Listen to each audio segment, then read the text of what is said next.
Hi, in this video I will speak in Croatian, and for those who do not understand Croatian, I have prepared English subtitles that can be turned on. Ispred mene se nalaze dvije gume s kratkim pipcima, kod nas poznati kao soft.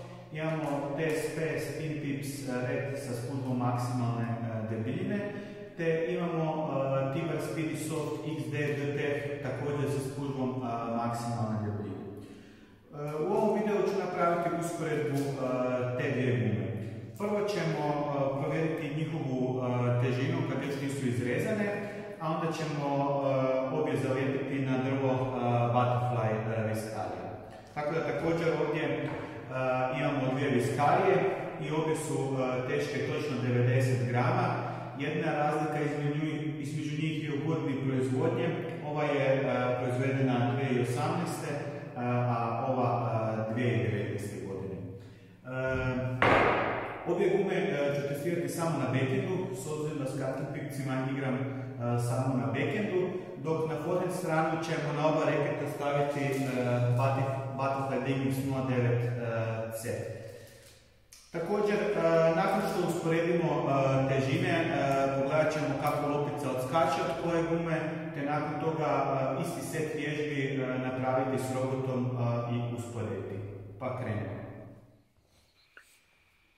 Težina neizrezane TSP Spin Pips Red je, kao što možete vidjeti, 51 gram, dok je Tibar Speedy Soft XD DT teška 54 grama.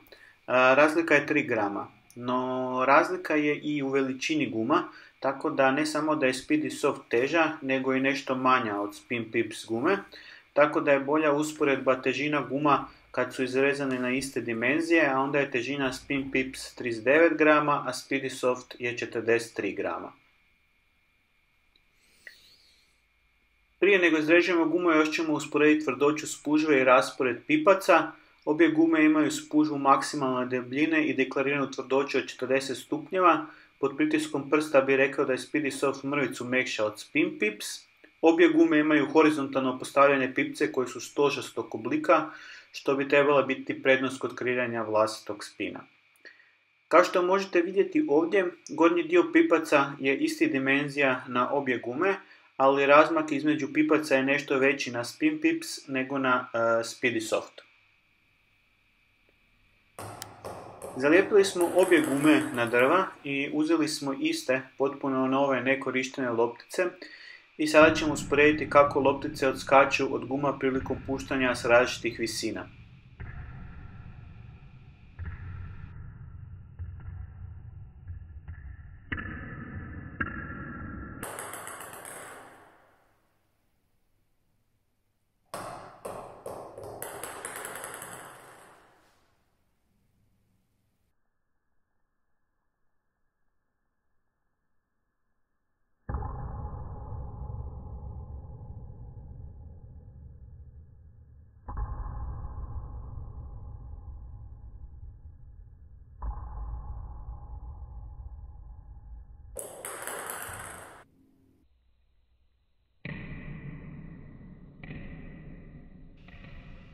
Iako nije neki pouzdan test, možemo vidjeti da smo dobili dosta slične rezultate, ali također možemo zaključiti da od gume Speedy Soft loptica ipak malo više odskače, pa bi ta guma trebala biti brža.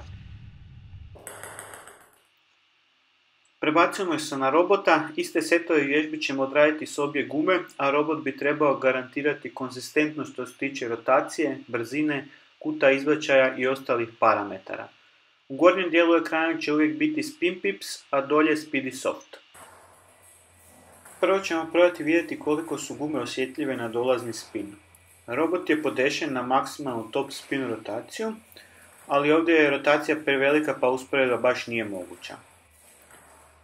Ovdje je malo smanjena rotacija i može se vidjeti da obje gume još uvijek primaju dosta rotacije. Nešto malo manje od standardnih backside guma, ali još uvijek značajnije više od nekih drugih guma s kratkim pipcima.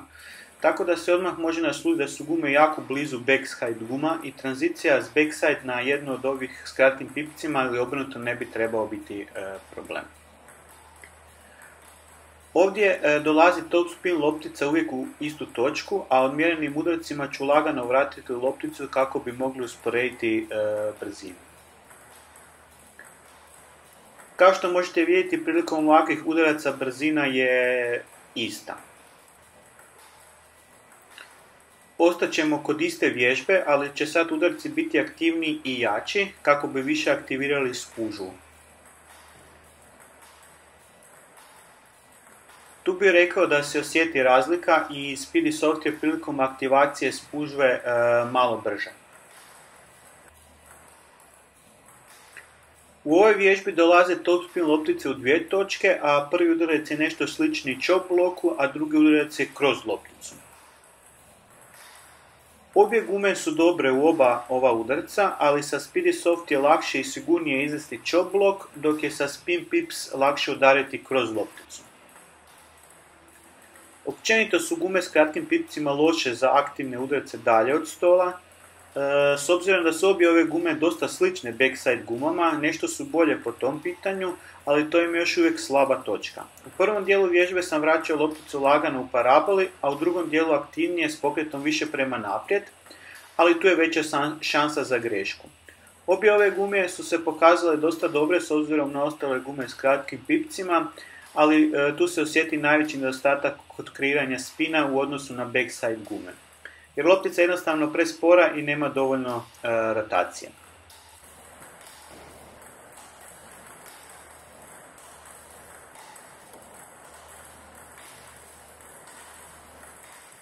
Ovdje sam testirao najjednostavniji oblik tranzicije forehand-backhand. Zanimljivo da se razlika od 4 grama kod guma ne osjeti i obje su jako dobre po tom pitanju. U ovoj vježbi robot daje dužu lopticu s dosta backspina, tako da će se ovdje testirati još jedan općeniti nedostatak guma s kratkim pipcima, ali kao i kod igre dalje od stola, s obzirom da su obje ove gume dosta blizu backside guma, obje gume mogu ovu vježbu solidno odraditi. Nešto je veća kontrola kod Speedysoft jer se loptica mrvicu duže zadrži na reketu nego kod Spin Pips. Kao u prijašnjoj vježbi dolazi nam ista loptica, ali sada ćemo je vratiti na stol tako da idemo ispod loptice. Time kreiramo lopticu bez rotacije, odnosno flah lopticu koja može zbuniti protivnika te je ovaj udarac dobar za razbijanje ritma protivnika. Sa sličnim pokretom, ali malo aktivnije, možemo dati i rezanu lopticu. Dok kod prijašnjeg pokreta nije bilo veće razlike između guma, ovdje se osjeti razlika. Speedysoft ima veći luk i očekivao bi prema tome loptica ima više rotacije, ali čini mi se da više backspina dolazi od Spin Pipsa, iako loptica ide direktnije na drugu stranu stola.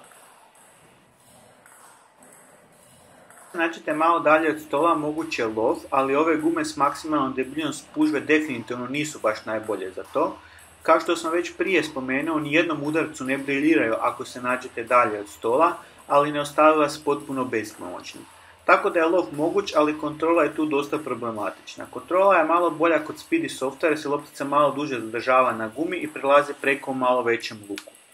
Ovdje imamo vježbu gdje dolazi prvo kratka loptica s puno backspina na backhand i jedna topspin loptica na forehand. Obje gume su se pokazale dobre za backhand flip, s mrvicu različitim karakteristikama. Sa Speedysoft možemo ići s reketom mrvicu više prema gore jer je lakše dići lopticu nego sa Spin Pips, dok je sa Spin Pips možemo ići malo direktnije na lopticu jer manje reagira na backspin, ali zato moramo više udariti prema naprijed. Kontrola kratko na kratko je jako dobra s obje gume i nema neke posebne razlike. Jedina razlika se sjeti kod aktivnijih udaraca protivnika gdje je malo lakše skratiti lopticu sa Spin Pips jer je lakše poništiti dolaznu rotaciju. I za kraj, jedna vježba gdje dolazi viša loptica sa dosta backspina. Ovaj udarac je lakše izvesti sa Spin Pips jer se može puno lakše udariti kroz lopticu, dok se sa Speedysoft mora malo više vući prema gore, a manje kroz lopticu.